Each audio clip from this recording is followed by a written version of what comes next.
Bulletproof Radio, a state of high performance. Have you ever wanted to actually be bulletproof, as in come work for Bulletproof? We have a new internship program, and I'm really excited about this. So come work with us. You need to live in Oregon or Washington or maybe California, and we really prefer the Pacific Northwest, and be ready for 3 to 6 months of about 20 hours a week. Bulletproof is becoming an amazing place to work. I put so much of my time into building a culture here where we take care of each other. We have a shared mission. We're really working on upgrading the world. You feel good when you know you're helping people every day. And there's a link to a form where you can apply to join the team. Being an intern is a great way to get on board full time. Bulletproof is growing, and I'm looking for people who do something every day to make themselves better, even if it's just a little thing. But if you have that kind of an attitude, come be an intern here. Help us help a lot of people. I'd be grateful if you'd take the time to apply if this is appealing to you. So check out the link on the form on this week's blog post show notes. So just go to the website, click the link, and think about being an intern. It'd be awesome. Today's cool fact of the day is that Lyme disease gets its name from Old Lyme, Connecticut. Back in 1975, about 3 years after I was born, a woman brought an atypical cluster of pediatric arthritis cases to the attention of Yale researchers. And a couple years later, those Yale researchers identified those clusters as Lyme arthritis because it was from Lyme, Connecticut. In 1982, they discovered Borrelia, the bacteria that causes Lyme disease. And the first brochure about Lyme disease was developed by the Arthritis Foundation. I don't know when I got Lyme disease, but I know I had arthritis in my knees when I was 14 that was diagnosed. Had joint problems for a long time and had very, very carefully diagnosed Lyme disease that was a major factor in making me sick. I think it was second to toxic mold, but Lyme disease has been a major issue for me, which is why that's a cool fact of the day and why today's guests are super cool. Lyme disease is basically endemic right now. Like, it's a major, major issue. So we're going to talk about Lyme. We're going to talk about what happens when you get Lyme, and we're going to talk about what happens when people around you get Lyme, because different things happen to different people, and it's a much bigger issue than you might think it is. Today's guests are the founders of Lyme Less Live More, and they're friends. I've known them for quite a while and supported their work because helping people understand how just sneaky this stuff can be is really important. There are millions of people walking around with Lyme who just don't know it. And when you realize that that might be something that's preventing you from working at your full potential, something that's making you struggle when things are supposed to be easy, it's really, really helpful to understand these things. And that's why we have today's guests. I'm talking about none other than Dana, Walsh, and Brent Martin. Welcome. Thank you, Dave. How long have you guys been doing Lyme Less and Live More? Like, I've emailed about your stuff to people who are on the list, but I don't think that we've had a really good chance to share this. So how long have you been doing it, and why do you talk about Lyme so much? Well, it's been about 2 years, and we both have a Lyme story. You know, Brent, 10 plus years. Yeah. I'm going on 15. Okay. I can tell you the story of how we met. It's really fun. Yeah, let's do it. So were there ticks involved? I'm hoping. No, it wasn't like that was the backstory. That was exactly, that came before. I was in a documentary called Under Our Skin, which was about Lyme disease and the untold story of Lyme disease. And they followed me when I was on tour with U2, very, very sick with Lyme. And I knew I had it, but I was lost in the treatment abyss. And I kind of ran out of money and ran out of dreams, and I got invited to go on this tour. So I went, and then a filmmaker So on tour with U2? With U2. Okay. Yeah. Not YouTube, but U2, like these rock stars. Yeah. All right, that's pretty amazing. Well, because I had been working as a producer in the music business, and then I got invited to do their VIP parties. Now, I was already very sick at this point. Like I said, I ran out of money, and this was a dream come true, and I'm like, I'm going to do it. Sick as a dog. I mean, I was out there with fevers. I was trying to hide the sweat dripping down, you know. I had vertigo. The name of the tour was Vertigo. Not funny in my book.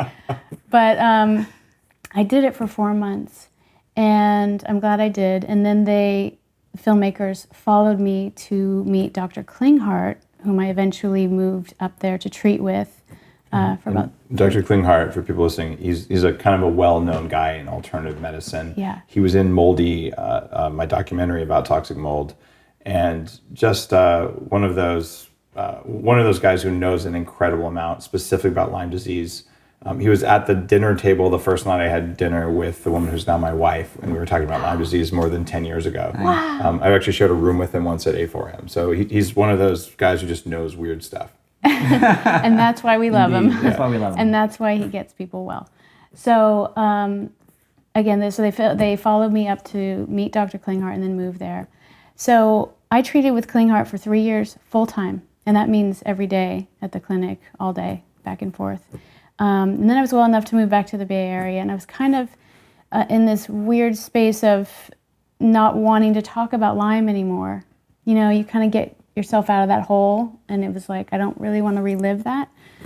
But I got to a point, because a lot of people wanted to talk to me after seeing the film. And the amount of people that needed help was just, it was flooring me. But I wasn't ready. And then I just got to a point, I'm like, wait, I don't have to talk about Lyme disease specifically.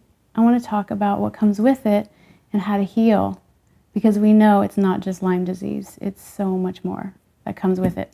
Mold, and then the backstory of, you know, traumas and things that happen to people. So in that time, I was in a meditation. I went to a retreat, and I got very still, and I said to the universe, bring my partners and allies on this next project, whatever it is. And I got home, and there was an email introducing me to Brent Martin and saying, you two are up to the same things, and you're going to make things happen in the world. That's absolutely right. Yeah. That's pretty incredible. And so you had Lyme. Do you know how you got it? I don't know. You know, I'll tell you, I was living in Colorado. I had a mysterious rash on my toe, and then a straight line, you know, went up my leg, and I went to the ER, and they gave me antibiotics for a week, and it cleared up, no problem. It was 2 weeks after that my whole life turned upside down, and I was just feverish pain head to toe. Wow. I mean, head to toe, just inferno of pain. It's one of those things where people don't necessarily correlate what's going on. Yeah. And I never knew what it was like to not have like pain in my muscles and joints and brain fog and fatigue and bad digestion. And the fact that I was actually, that we knew I had toxic mold sensitivity, but not to the extent that I'd been poisoned and that my symptoms were correlated there. But we did the advanced Lyme testing, and my wife, Dr. Lana, and I actually ran a medical lab testing company. So we did the normal tests, and then we did like very species-specific tests for whether you have an active Lyme infection or not, whether it was European or American strain. And I have like the American Lyme, and I had it for a long time, and it was an active infection. And it really was part of what was just trashing my energy all the time. Yeah. And just like you had this dream job. I'm like, oh yeah, like let's make cloud computing. Like let's make the internet actually work. I'm at like the company where Google's first servers had been installed. Like where Hotmail's, all of their servers were there. Like, Yahoo, MySpace, remember those guys? All of their stuff was like in our buildings. And 40% of the internet traffic flowed over the network of this company, where I was like doing product stuff. Like I was attending board meetings and all. Feeling like that. Feeling like crap. I know, it's unreal. It's unreal. It's terrifying, because I'm like, my brain's not working. A lot of the time, it's just not. I'm so exhausted, but I'm gonna actually. That's how I discovered smart drugs. I'm like, okay, I'm going to make my brain work. I don't care what it takes. I'm just gonna do it. Yeah. So I did. And to try and explain to people, like, actually, everything I'm doing requires a huge amount of effort. Like, it's a struggle.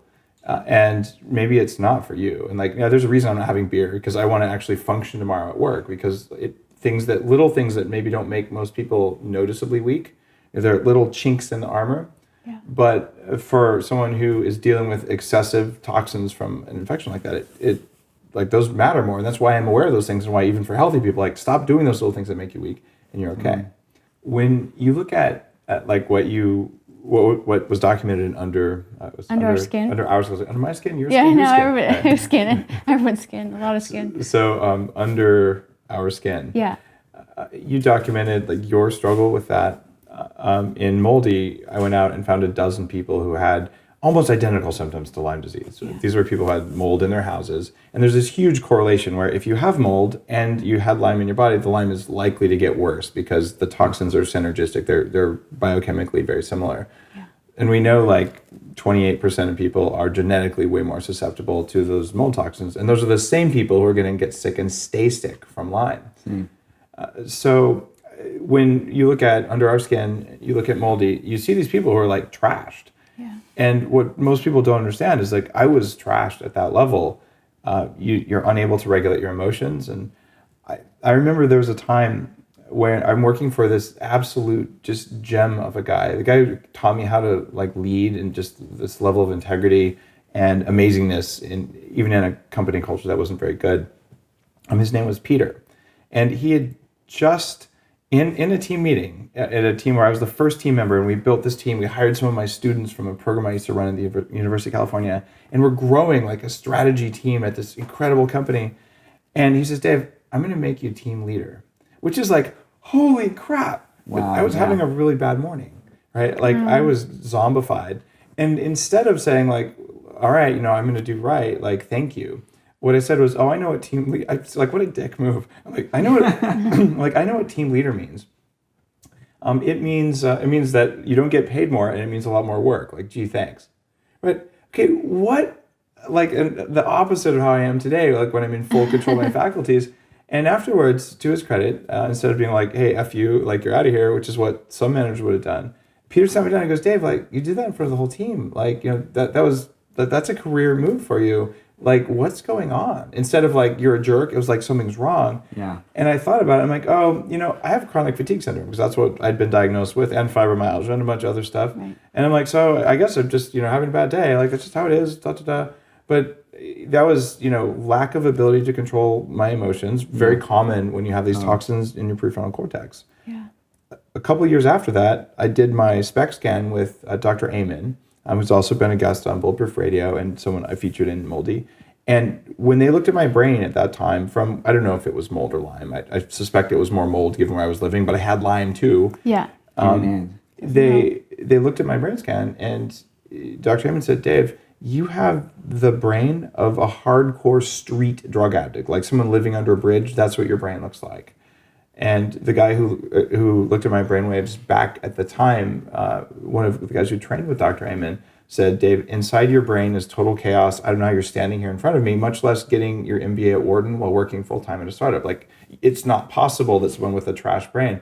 But that's what happens, right? And so you have these high-performing people or average-performing people. It doesn't really matter, but they're capable of this, and they're doing this, but worse than that. And this is why you guys are on today, is that to do this is such a struggle. And when you get it right, struggle is actually not noble. Struggling doesn't make you a better person. It just wastes energy. Like when you're in control of your biology, it's not a struggle. You did it because you wanted to do it, right? And you might work really hard, and you might even fail because you don't know how to do it, or you haven't figured it out, but that's not struggling. You can fail without struggle, right? You can hit your limits, but you don't have to struggle. Struggling comes because something's wrong, at least in the world I live in today.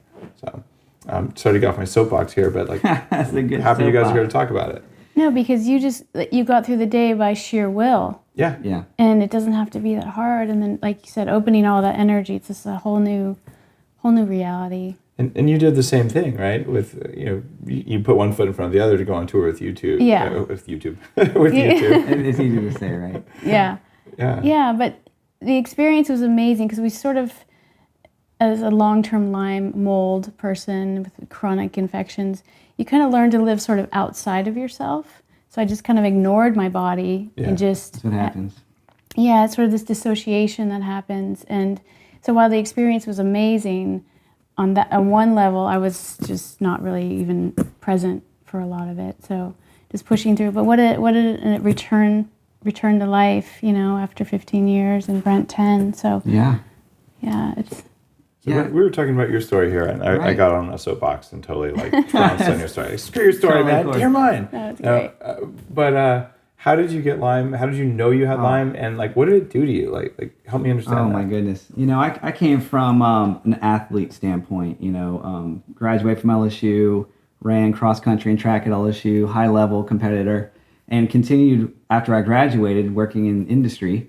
in manufacturing and doing triathlons. I was training and running through trails, picked up a tick on a trail. Took about 7 days before I found it on me. Wow. And then just started itching in a So did you have the bullseye I don't even rash? know. I didn't know to look. Okay. But I actually had to go to a doctor to get it removed because it was so swollen. But they didn't give me any antibiotics. It's just because it was in Pensacola, Florida. And they don't have Lyme. Nobody even talks about it. Well, they do. They just don't know they do, right? Apparent, right? So I'm moving on in my life. I'm going out. I'm training, but everything starts to slip. And I was a very high performer at work. When I was in college, running, but everything started to slip. Alcohol tolerance gone, like overnight. One of my first symptoms. I didn't realize it took 7 years before I finally realized something very deeply is wrong. And I started, basically going online, learning, everything I could, self-help, and thought I was having a nervous breakdown, a life crisis, Could happen. And finally, after 7-8 years, I found out I had Lyme. Finally got pushed in the right direction, dealing with people asking the right questions. Have you ever got bit by a tick? And I was like, actually, yes, I have. But the thing is, most people don't even realize. And the thing is, too, I was actually kind of sick my whole life, even before. Well, that's really Lyme. key. Whole history Yeah, of me too. a life of allergies, chronic sinus infections, always just a little sensitive to the environment, a little ADD, So it's these stories start matching up. The patterns start matching up. We And, see a lot of it, yeah.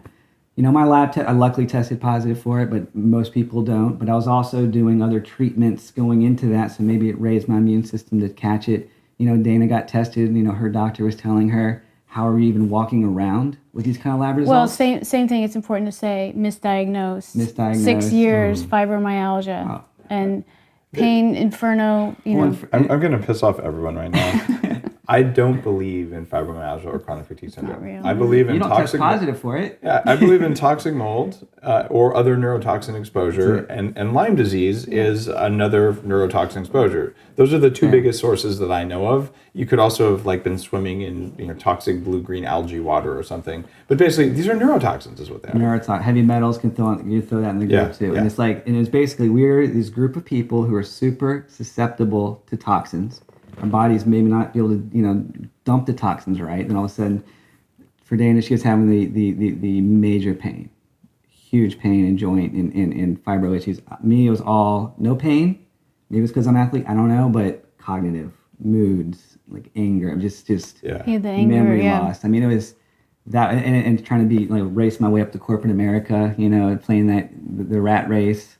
That started to get really hard, really fast. 2 kids. I mean, it was a tough time. You said something pretty important there. You said you're more susceptible, and I would argue the three of us are probably canaries, right? Absolutely. And I'm a canary who'll probably kick your ass. I'm fine with that, right? But because of that, I'm more aware of this. But I see this a lot in relationships where you have, in fact, in Moldy, one of the couples we interviewed, they're both physicians. One of them is sick, and the other one's like, I don't really feel very much. But the fact is that the kind of toxins that you get from Lyme disease or any of these other things, they contribute to long-term decline. They cause DNA damage, right? So just because one person's like, well, I feel pretty good, you're still taking your hits. Your hits didn't hurt as much as they did on the next guy, but those hits didn't benefit you. You are going to live longer if you avoid getting Lyme, even if you're someone who gets Lyme and you feel better in 6 weeks and all. Or you avoid whatever these other toxins are. And that's a big tenet of both my healing from the stuff that I've dealt with, which is way more than it is normal for one person to have, but also someone who's never dealt with anything. The perspective of don't do stuff that makes you weak. I'm just better at spotting stuff that makes you weak because I didn't start out strong, right? You guys are in that same situation. So I want to know, what are the things that make you weak? That the normal people who have Lyme or don't have Lyme, what are the things that make you weak that you could not do? The kryptonites. Yeah, give me the kryptonite list. Oh gosh, I mean, environment, mold, being around mold at all is completely. It's I'm like you, a detector. Yeah. I had some of the highest mold they've seen, mold, sinus, whatever. Mold. We can no longer drink alcohol. We cannot eat gluten or any processed food. Pretty much.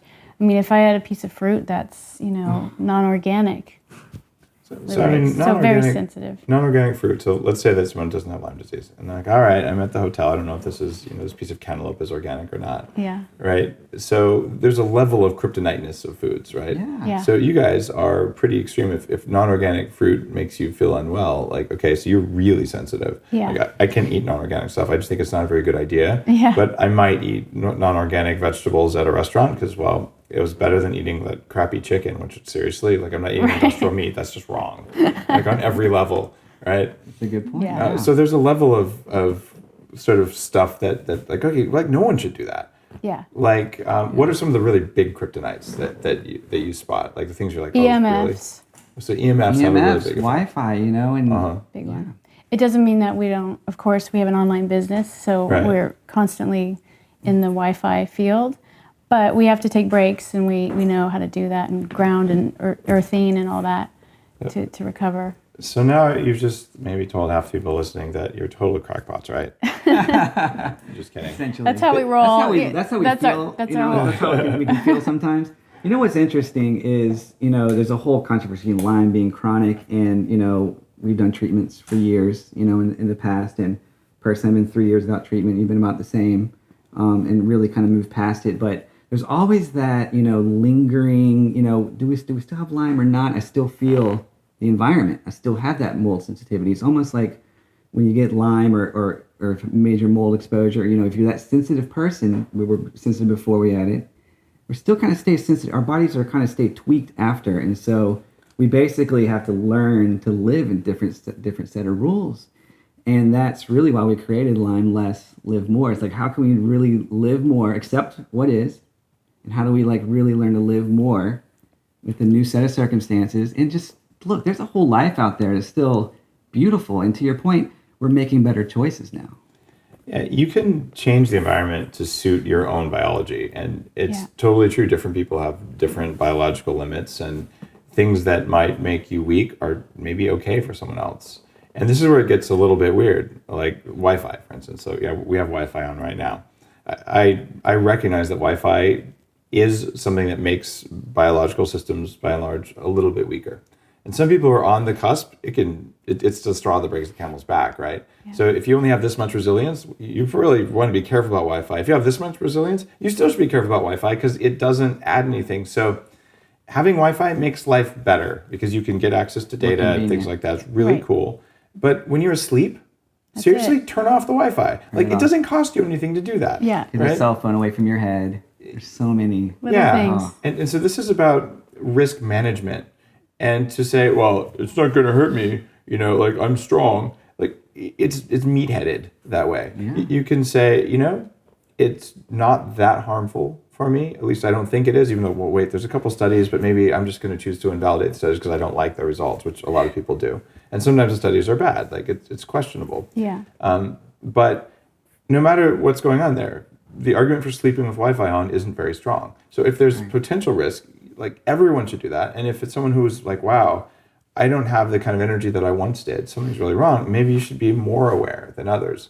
And so I think you guys are doing a good job of taking a sick population and saying, these are the things you can do to change the environment around you so that then basically it works to serve you, or it doesn't make you as weak as it was before. That's right. We can create an environment and a lifestyle that actually you thrive again, and you're actually happier in a lot of ways. Your life's much more rich.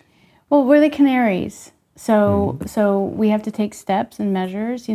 Wi-Fi to me is I'm fine with it for a minute, and then I start going down. And when you say going down, how do you feel? I start getting burning in my hands, and I get a vibration. No. Okay, no, cool. but that's when I'm in saturation, when I'm sitting there for hours. There's only one Wi-Fi signal on the whole property. Okay. So it's usually when we have the 4 computers open. Yeah. But something Klinghardt says, it's so beautiful. To your point, Brent, when you go through an infection or mold illness or something, he calls it an energetic immune system. So it's like when we walk into a moldy room, you've got that spidey sense and you know how to take care of it. So people will probably have a hard time with that, but that spidey sense thing, it's well documented. If someone looks at your back, your skin conductivity will change. You don't have eyes in the back of your head that you know of, but you know. And I interviewed Mark Devine, who's a Navy SEAL commander, and was like, do you know when you're in someone's sights if someone has a gun aimed at you? He said, yes, you know. Yeah. And how do you know? Well, those guys train for years and they have this. But like you said, if I walk into a building with toxic mold, I can feel the change in my sympathetic nervous system. Granted, I've trained the crap out of my sympathetic nervous system. I know what it's doing. I know how my body's supposed to feel, and I know when something tweaks on it. I might not know what it is, but with mold, I pretty much know. Yeah. Right? And it sounds kind of crazy, but it's not crazy. Like, animals know don't go near the dangerous things. Like, they know when there's a predator around, and we're still wired that way, but we've just lost the connection. So what you guys have found, it sounds like, is that you need to get more in touch with that. And so when you walk into an environment that makes you weak, rather than saying, no, it didn't make me weak, even though it actually did, Yeah. you're acknowledging it, you're noticing it, and either you're changing the environment or you're moving where you go, which is a way of changing the environment. Like, leaving changes the environment very quickly. Boundaries. Yeah. Learning to have good boundaries around that. And how many of us didn't have boundaries before? And that's one of the teachings of being sick like that. So speaking of teachings, you guys have like a whole program for people who have Lyme disease to teach them how to sort of understand these things. What are like the big, kind of give me the bullet points in that? Because I think some of those bullet points apply to people who aren't dealing with a chronic illness, or they're people who actually want to build resilience into their life. Yeah. Just kind of give me the basic structure of what you teach people with Lyme disease to do. Well, we have the core series. You want to start with the core series? Yeah, we have the core series, which you were a contributor for a couple of years ago, and that's really taking people through some basic physical pieces that we need to look for to start really overcoming Lyme and chronic illness, and we kind of, because it does open up, right? Not just Lyme, and then the mindset piece, which is huge. I mean, family doesn't understand. Family gets tired of it. Friends get tired of the story. I mean, 5, 10 years, You're 15 still years. sick? You're still sick? Wait, I saw you had a good day last week, so are you faking it today? They just don't understand, because our environment's changing. Our bodies are constantly regulating and adapting. And we have good days and bad days. So the mindset's huge, and our beliefs. And then energetics, the Wi-Fi, those other pieces. And then beyond the core series, what we've learned and getting feedback from everyone is like, where's, we need to bring the people together so they can support each other, community.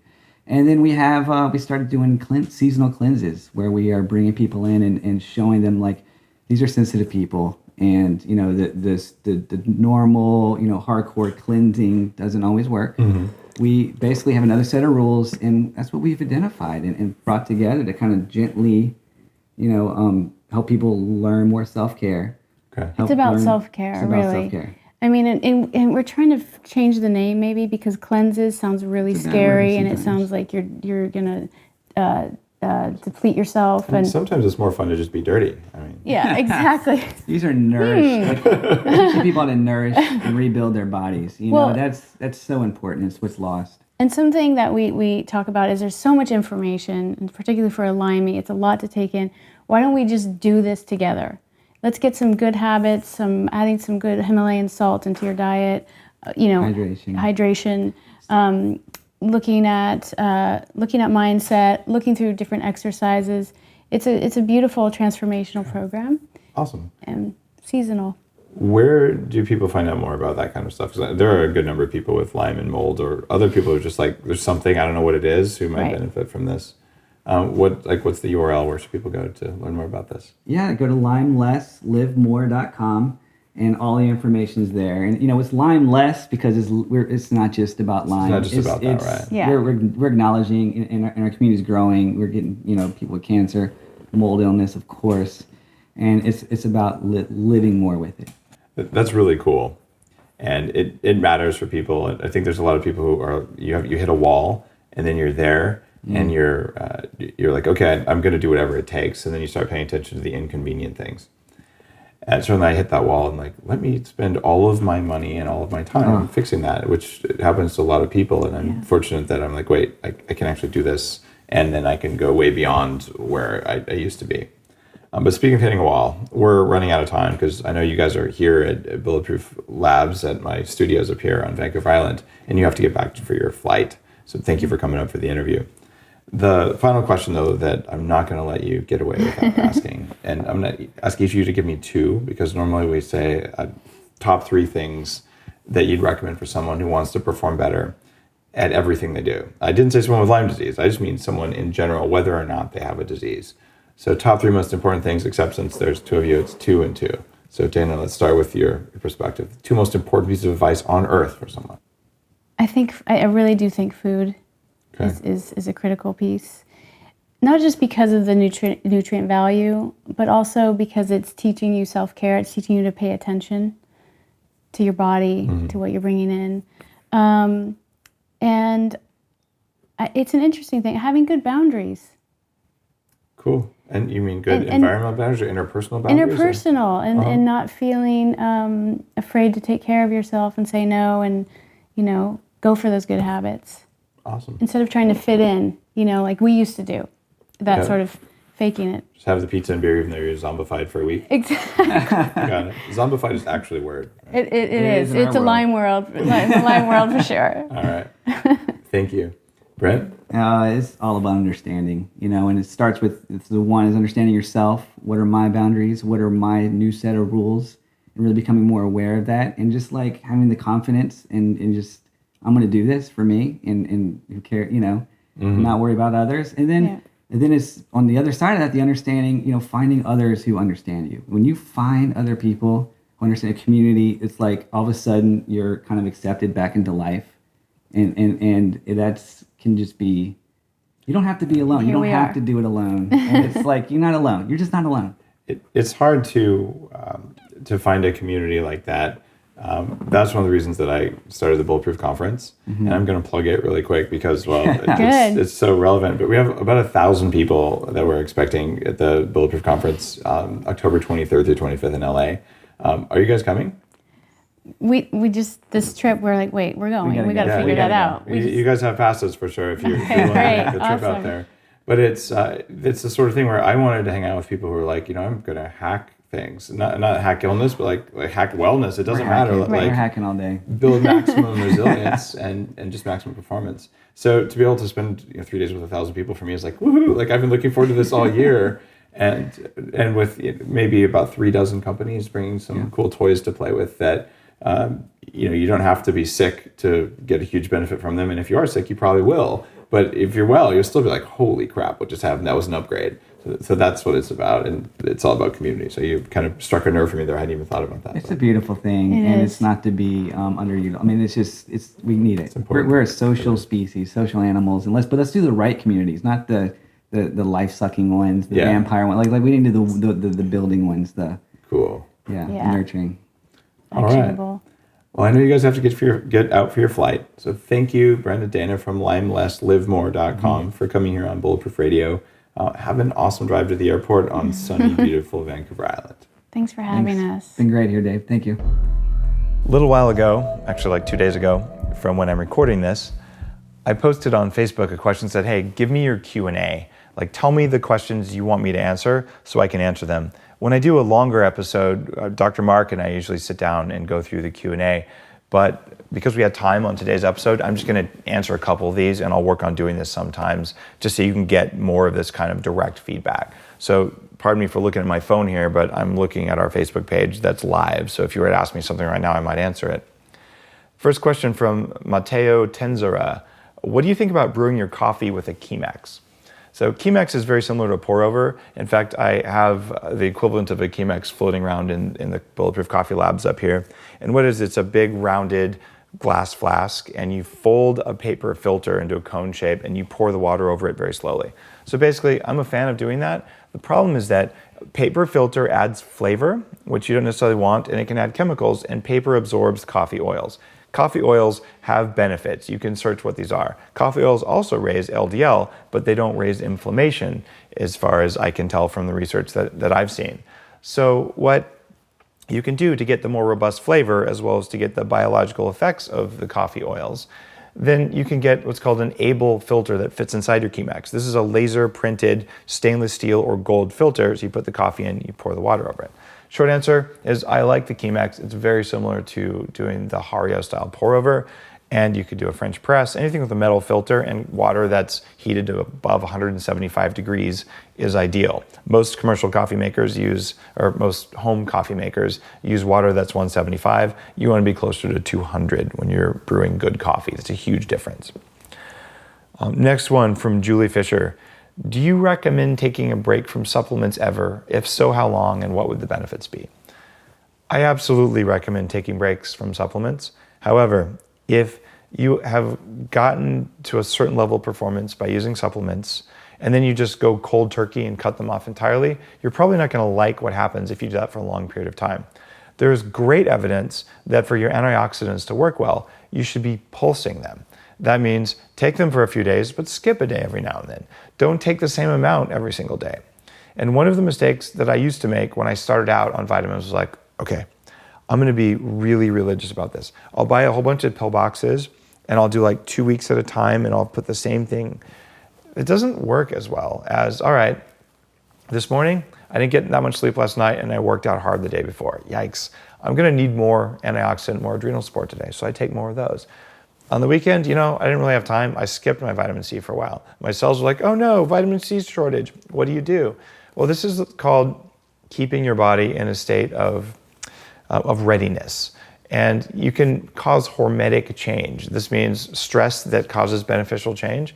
And by pulsing your antioxidants, you actually can make your antioxidant enzyme systems stronger. Or you could do what I do. I use ozone therapy occasionally. And ozone really makes your cells generate more of their own antioxidants. So yes, you should pulse your vitamins. You should mix them up. You should vary them. And don't take the same thing at the same time every single day, with a few exceptions. If you have thyroid problems or a specific thing you're treating, or say Himalayan salt in the morning to help your adrenals stay strong, things like that, yeah, do it every morning. That's going to be good for you. But the rest of the time, mixing it up is the best policy. All right, next question. Dale says, can you fly me out to where you are, feed me amazing things, and pay me to be an assistant? Well, probably not, Dale. Sorry about that. But I am looking for someone out here on Vancouver Island who could help on some projects out here. So if you live locally, I'm up for it. All right, some questions about MTHFR, but I'm not going to address that right now because it's too long. Let's see. There's so many questions here. There's like hundreds of them, so I'm going to just find some more. What are your thoughts on the HCG diet? It seems so awesome. I'm reluctant but curious. The research seems sound. This is from Frankie Ross Smith. The HCG diet is pretty interesting. What you do there is you use HCG, which is a hormone that tells your body it's pregnant, and you inject HCG. When you're pregnant, you partition your fat very differently. So the idea is you go on a very, very low calorie, like 400 calorie kind of diet, and you take HCG injectable. And what happens then is, in some people, they lose profound amounts of weight. It's a heavy duty diet hack. I think there are easier ways and probably safer ways to lose weight, but this can be really, really fast. So the way that I recommend losing lots of weight quickly is called the Rapid Fat Loss Protocol, RFLP. There is a post about it on the Bulletproof site. It's not in the Bulletproof Diet book. And the subheading is how to lose weight faster than you really should. Whether you're using HCG as a diet or whether you're using another rapid fat loss protocol, your fat stores heavy metals, pesticides, hormones, and all sorts of other things that are not so good for your brain. And I've had countless people who go on rapid weight loss go, oh my God, I can't believe I need new pants, but I'm a zombie for 2 or 3 months because all those toxins get released at once. They overwhelm the liver and they mess with your head. So whether you're on the HCG diet or you're doing the rapid fat loss protocol on the Bulletproof site or something else, take activated charcoal. Yeah, I make Bulletproof upgraded coconut charcoal, which is a very special kind of activated charcoal. But even if you don't do that, any charcoal you can get, upgrade your glutathione, get some more antioxidants, and losing weight at half a pound a day versus a pound a day is still really fast, but a pound a day, which is doable, and I've had people do that, it puts you at risk of getting brain fog and just releasing all these toxins. It's best to bind them as you go.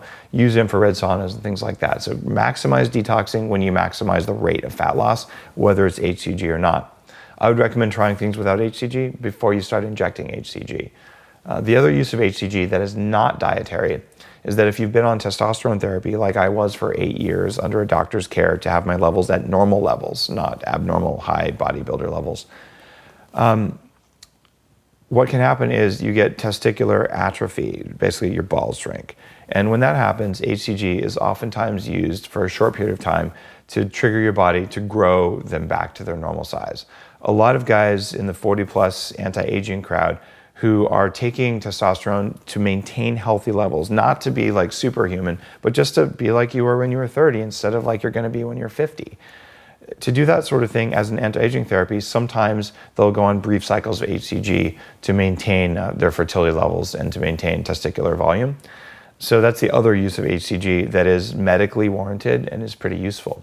So HCG is a very powerful compound, and you should not mess around with this stuff without being under doctor's care. You can also have some other unusual things happen, like you can have female-style fat deposition if you inject HCG, where men start getting like female butts and stuff like that because their body's like, oh, you're pregnant? And if the body believes you're pregnant, well, weird stuff can happen.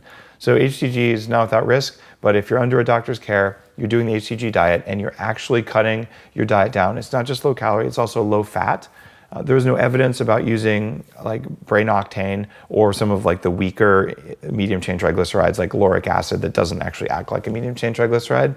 I wouldn't recommend using that for sure, but we don't know because with the brain octane style fats, and that's just one of the 4 kinds of MCTs, your fat partitioning is different with that anyway. It tends to go to energy. So we don't have evidence whether using that on an HCG diet is different than just eating a zero fat diet, but generally you want to be on a zero fat diet when you're doing HCG. And I haven't actually used HCG diet kind of stuff because I would be concerned about all the risks. But there is evidence that it works. All right, that was a long answer to a kind of an interesting question. And if you like that, you can actually go out to the show transcripts on bulletproofexec.com, and you can click on that part of the transcript and we'll take you right to YouTube. You can get just that clip and you can put it somewhere. So anything that I say on today's episode or any other episode now, you can go in, and we're the only website like this out there today because of Search Point, where you can actually just click on any part of it and we'll give you that snippet on YouTube, which is really useful for you to like, not just say, Dave said this, you're like, hey, here's the video of Dave interviewing someone where they talk about this one thing that's really interesting to me or to someone else. So you could do that for the HCG stuff. I'm gonna answer one more question, and I think we have time for that. If not, we'll have to cut this one out. There's so many questions here. I should have sorted through these, but I decided to do this at the last minute because I knew you guys would like this. Here's a question from Moss Woman. Okay, that's a cool European name, Eastern European, because you have no vowels in your name, Moss, which is cool, or Mose, however you say that. You had a question about TMJ, like what do you do about TMJ? And there's a couple interesting things to know about TMJ. One is that this lockjaw sort of thing, the jaw stress that can happen here, it's tied into your vagus nerve. And your vagus nerve is tied into all sorts of fight or flight responses. So if you have TMJ, your nervous system is broken. I did an amazing episode with Dr. Jennings, and we'll put the show number in the show notes here. And Dr. Jennings and I talked about realigning your jaw. You wouldn't know this from looking at me now, but my chin is a half inch forward from where it used to be. I haven't had surgery. What we did is we lowered my jaw by increasing the height of my rear molars and allowed my jaw to naturally move forward to take the pressure off of this part of my jaw. I had no idea, because you won't feel this if you're used to it, but for me just to chew, I had incredible amounts of jaw strain and tension. I didn't have formal TMJ symptoms, but I had nervous system stress, sympathetic overactivation, adrenal fatigue that can come from TMJ. So if you have TMJ, your chances of having apnea are much higher. And my recommendation there is that you look at aligning your jaw properly, not just for cosmetics, but for optimal neurological function. This is neurological dentistry. The other thing that can trigger problems with TMJ is actually neurotransmitters. So there are things like choline force, which is a supplement I make that raises your choline levels. It's one of the very affordable things. And I'll tell you flat out, I make this stuff. There is nothing special about the choline raising things. You can go to Whole Foods. There's a whole bunch of brands. We all charge about $25 for a month's supply. There are some companies who will sell theirs for like $60 for a month's supply. It's the same stuff. What we're doing is we're giving you more acetylcholine building blocks, and we're stopping your body's ability to break down acetylcholine. For about 2/3 of people, you're like, wow, I feel a lot more energy from acetylcholine. The other 1/3 of people get TMJ. They get tension up here. They get like muscle cramps. So what you need to do there is if you're taking any of the acetylcholine enhancers, including Choline Force, the one I recommend because we do all of our lab testing and because I formulated the thing, it's really important that you look at that. It's also possible if you're taking lots of soy lecithin, which is another choline donor, or even eating tons and tons of eggs, if you are acetylcholine dominant, you may be getting TMJ just from that. So try tweaking the diet, but my guess is you're gonna wanna look at your jaw alignment and probably start sleeping with a bite guard, a night bite guard that allows your jaw to be aligned. So hacking TMJ is really important for your neurological health, your energy levels, for everything else. Hopefully that was really helpful. That was 3 questions. Have an awesome day.